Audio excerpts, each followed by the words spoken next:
हजार वर्षांच्या आधीच्या काळात स्त्रियांचा जीवनमान याची जोड लागते का? किंवा सध्याच्या काळातील स्त्रिया त्या काळातील स्त्रियांच्या जीवनातील प्रेरणा घेऊ शकतील का? माझा निबंध स्त्री जीवनावर आहे. मी बऱ्याच वर्षापासून स्त्रीचे जीवन कसे आहे त्यावर नेहमी चर्चा करत असे. जेव्हा मला 2005 ला MA पालीला ऍडमिशन घेतले, तेव्हापासूनच स्त्रीबद्दलची बौद्ध धर्मातली समानता, स्त्रीला मान सन्मान, गौरवाचे स्थान त्रिपिटक साहित्यात दिसून आला. आणि त्याच अनुषंगात मी जो त्रिपिटक साहित्यातील माझा विषय जे निवडला, माझा विषय मात्र त्रिपिटक साहित्यातील स्त्री जीवन एक चिकित्सक अध्ययन असा आहे. त्रिपिटक साहित्य म्हणजे काय आपण या बघूया. तथागत भगवान बुद्धाचे उपदेश व इतिहास जसाचा तसा 3 पेटारे म्हणजेच सुत्त पिटक, विनय पिटक व तिसरा अभिधम्म पिटक ज्यात संकलित केलाय, ज्यात माणसाला माणूस बनविणारं म्हणजे त्रिपिटक साहित्य असं म्हटले जाते. एकंदरीत मी माझ्या गाईड माझ्यासोबत आहेत आणि मी माझ्या गाईडचं नाव मार्गदर्शक डॉक्टर रेखा कचरूजी मेश्राम ह्या मराठी विद्यापीठाच्या प्रमुख असून शाहू कॉलेज इथे त्या कार्यरत आहेत आणि त्यांच्या अंडरमध्ये आम्ही PhD संशोधन करत आहोत. माझ्या गाईड सुद्धा आहेतच, त्यांच्यासोबत माझं हे कन्व्हर्सेशन चाललेलं आहे. आता मात्र मी आतापर्यंत जे मी माझ्या विषयासंदर्भात मी बोलले होते, त्या विषयाच्या संदर्भात मी त्रिपिटकाची थोडीशी माहिती दिली. आम्ही भगवान तथागतांचे जे उपदेश, इतिहास आणि बुद्ध वचन हेच म्हणजे जे संकलित केल्या गेलेलं आहे त्यालाच आपण त्रिपिटक साहित्य म्हणतो. एकंदरीत तथागत भगवान बुद्धांनी जे 82,000 स्वतःचे उपदेश खुद्द आणि त्यांच्या अग्रश्रावकांचे 2,000 उपदेश हे पाली साहित्यामध्ये संकलित केले गेलेले आहेत आणि ते 3 पिटकामध्ये विभाजित आहेत. पहिलं म्हणजे सुत्त पिटक, विनय पिटक. सुत्त पिटकामध्ये 21,000 उपदेश आहेत, तर विनय पिटकामध्ये 21,000 आणि संपूर्ण 42,000 उपदेश हे मात्र अभिधम्म पिटकामध्ये आहेत. तशा पद्धतीने ते 3 भागामध्ये विभाजित करून आज सुत्त पिटकाला ओव्हार देशना म्हटलं जातं. विनय पिटक मध्ये विनयाचे आणि नियमाचे आचारसंहिता म्हणजे भिक्षुणींची आचारसंहिता आहे. तर अभिधम्म पिटकामध्ये जे 42,000 जे सुत्तांचं विभाजन आहे त्यामध्ये मात्र चित्त, चेतसिक, रूप आणि निब्बाण याबद्दलची सविस्तर माहिती अभिधम्म पिटकामध्ये. सगळ्यात महत्वाचा म्हणजे अभिधम्म पिटकामध्ये जे 7 ग्रंथ आहेत आणि त्या 7ही ग्रंथामधला अतिशय महत्वाचा ग्रंथ म्हणजे पठ्ठाण हा विषय अतिशय महत्वाचा आहे. त्या वरील त्रिपिटक साहित्यामध्ये स्त्री पुरुषांमध्ये भेदभाव केला गेला दिसत आढळत नाही.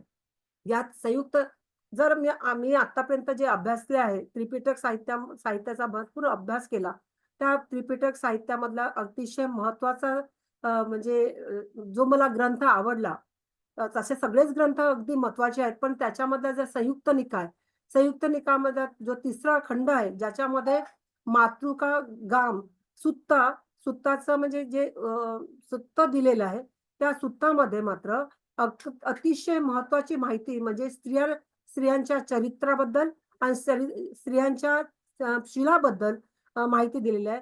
त्याच्यामध्ये स्त्रिया ह्या कशा पद्धतीने घरामध्ये त्यांनी कार्य केलं पाहिजे, त्यांची वागणूक कशी असली पाहिजे, त्यांचे गुणांची उत्पत्ती कसली असली पाहिजे आणि अशा पद्धतीचा म्हणजे स्त्रियांना कुठल्याही मोठ्या म्हणजे कामामध्ये त्यांचा सहभाग कसा घेतला, घरातील लोकांनी त्यांचा विचार, त्यांचं सजेशन कशा पद्धतीने घेतल्या पाहिजे या पद्धतीची डिटेल माहिती अशा मला नाही वाटत की कुठल्याही पुस्तकामध्ये दिली असेल, पण ही संयुक्त निकायाच्या मातृका ग्राम सुत्तामध्ये दिलेली मला म्हणजे आढळून आलेली आहे. आणि त्यामुळे मी संयुक्त निकाय मला मातृका ग्राम सुत्त एवढं चांगलं वाटलं की ते सुत्त म्हणजे प्रत्येक स्त्रियांनी जर म्हणजे वाचलं तर नक्कीच स्त्रियांच्या बुद्धिमत्तेचा विकास होऊ शकेल. बुद्धाच्या विचाराने स्त्री ही परिपक्व झालेली आढळून येते. स्त्री आहे म्हणून सृष्टी आहे असे निदर्शनास येते. सामाजिक रूढी परंपरा यातून स्त्रिया बाहेर येऊन बुद्ध विचारांकडे वळल्या, कारण त्यांना त्यांना उन्नती व आशेचा मार्ग बुद्धाचा धम्म म्हणजे उपदेश असा दिसून येतो. त्यात राजघराण्यातील राण्या, राजकुमारिका, उत्तम कुळातील कन्या, जराव्याधीने ग्रस्त असलेल्या स्त्रिया, शूद्र, ब्राह्मण, गणनायिका, धनाढ्य अशा अनेक स्तरातील सुशिक्षित, अनाथ, अशिक्षित स्त्रिया तथागत बुद्धाचा उपदेश ऐकता क्षणी काही स्त्रिया बुद्धाच्या अनुयायी म्हणून उपासिका बनत गेल्या, तर काही स्त्रिया घर संसार त्यागून प्रवजित होऊन भिक्षुणी बनल्या. काही गणनायिका सुद्धा प्रवजित झाल्या. म्हणजे बुद्धाला शरण जाऊन त्या जशा उदाहरणार्थ आम्रपाली, सालवती, अढड्डकाशी, विमला अशा गणनायिका मी नर्तकी नाही म्हणणार. मी त्यांना गणनायिका म्हणते. कारण की आज खूप गणनायिका त्यांनी खूप महत्त्वाची भूमिका बजावलेली आहे. कारण का बुद्धाच्या उपदेशाने त्या एवढ्या प्रेरित झाल्या, की त्या बुद्धाला शरण झाल्या आणि त्यांच्यासाठी म्हणजे गणनायिकांसाठी स्त्रीचा जन्म म्हणजे जन्माला घालणं अतिशय महत्त्वाचं म्हणजे त्रिपिटक साहित्यामध्ये दिसून येते.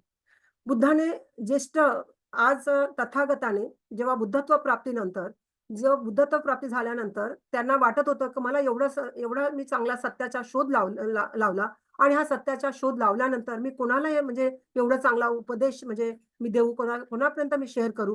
तर त्यांनी ज्या ऋषीच्या आश्रमामध्ये आलारकराम असू द्या, उदकराम पुत्र असू द्या, अशा लोकांचा जेव्हा त्यांनी हे केलं, अनुकरण केलं, तर त्यांना निदर्शन आलं की हे आता हयात नाही आहेत. आणि म्हणून ते पंचवग्य भिक्षू जिथे समाधीस्थ बसले होते, त्यांच्याकडे वाराणसीकडे त्यांनी आपला ते रवाना झाले आणि तिथे जाऊन त्यांनी पहिल्या वर्षवासामध्ये जे महानाम, कोंडन्य, महानाम, वप्प, भद्य आणि अश्वजित अशा ज्या अशा लोकांना त्यांनी 4 आर्य सत्यांचा उपदेश, पटिच्च समुपपादाचा उपदेश, आर्य अष्टांगिक मार्गाचा उपदेश त्यांनी दिला आणि ते अरहंत म्हणजे तथागत बुद्धांना पकडून बाकीचे ते 5 असे 6 अरहंत त्यावेळेस आपल्या भारतामध्ये झालेत. त्याच्यानंतर आणि यशानंतर यशाचे 54 मित्र असे 61 भिक्षू जेव्हा म्हणजे अरहंत झाले, म्हणजे अरहंत लेव्हलला पोहोचले, अरहंत पदाची प्राप्ती केली. त्याच्यानंतर तथागतांनी म्हटलं, की आपण आता 60 पेक्षा जास्त लोकं झालेलो आहोत. आता आपण धम्माच्या प्रचार प्रसारासाठी रवाना झालं पाहिजे आणि म्हणून तेव्हा त्यांनी चरत भिक्खवे चारिकं बहुजन हिताय बहुजन सुखाय असा नारा देऊन प्रत्येक भिक्षूंना वेगवेगळ्या दिशेला त्यांनी पाठवलं. आज माझा विषय हा मात्र स्त्रीच्या संदर्भात असल्यामुळे, स्त्री जीवनाशी संबंधित असल्यामुळे मी स्त्रीवरतीच थोडंसं बोलणार आहे. कारण की तथागताचा धम्म हा काय 15 मिनिटामध्ये किंवा म्हणजे 15 तासामध्ये किंवा 15 दिवसामध्ये किंवा 15 महिन्यामध्ये सांगणार. आज हा अथांग समुद्रासारखा धम्म आज आम्हाला म्हणजे त्रिपिटक साहित्याच्या माध्यमातून आज आम्हाला मिळालेला आहे आणि त्यामुळे माझा विषय जो आहे त्या विषयाशीच मी निगडीत थोडंसं बोलणार आहे. आणखी त्या काळामध्ये स्त्रियामध्ये मानसिकदृष्ट्या क्रांतिकारकतेचे तत्व इत्थंभूत होते. चांगले व कुशल विचार मिळाले की स्त्री ही सकारात्मक विचार करू लागायची व बुद्ध धम्माकडे वळून त्या विचारांचा प्रचार व प्रसार करू लागायची. बौद्ध धम्मात महत्वाच्या 4 आधारस्तंभ आहेत: भिक्खू, भिक्षुणी, उपासक आणि उपासिका. त्यानुसार आचरण भिक्षूंसाठी 227 नियमांचे होते, तर भिक्षुणींसाठी 311 असे नियम साहित्यामध्ये दिसतात. मॅडम याच्यामध्ये काय तुम्हाला मला प्रश्न विचारायचा आहे? नाही, विषयाची सुरुवात तर तुम्ही फार अगदी छानच केली आहे. हा जो विषय तुम्ही निवडला, हा विषय घेण्यामागचा तुमचा उद्देश काय? हा विषय घेण्यामागचा उद्देश माझा हाच मॅडम, की आतापर्यंत जेवढं पाहिजे म्हणजे धम्माचं ज्ञान ज्या स्त्रियांना पाहिजे त्या पद्धतीने स्त्रियांचा विकास झालेला दिसत नाही आणि मला असं वाटतं की माझ्या प्रबंधाच्या माध्यमातून मी नक्कीच स्त्रियांमध्ये जे काही म्हणजे धम्माचे गुण आहेत ते त्याचा प्रचार प्रसार करून माझा शोध निबंध स्त्रियांना उजाळा देईल आणि स्त्रियांचे विचार हे बदलू शकतील मॅडम. त्यासाठी मी म्हणजे मी विषय निवडलेला आहे. बौद्धकालीन स्त्रियांचा अभ्यास आणि आताच्या आधुनिक काळातल्या स्त्रियांचा त्याचा समन्वय तुम्ही याच्या ठिकाणी जोडणार आहात का? हो. तुम्ही कंटिन्यू करा. हो. तर त्यामुळे म्हणजे मॅडम जसं ज्या पद्धतीने आज त्या काळातल्या स्त्रियांनी तर खूप काही म्हणजे क्रांती केलेली दिसून येते आणि त्यानंतर म्हणजे 2500 वर्षाच्या आधी त्या महिला किती प्रज्ञावान होत्या हे सुद्धा मला त्रिपिटक साहित्यातून वाचल्यानंतर कळतं. जसं म्हणजे प्रज्ञेमध्ये अग्रेसर असणारी खेमा भिक्षुनी, अगदी म्हणजे मनामधलं जे स्मरण ठेवणारी, आणि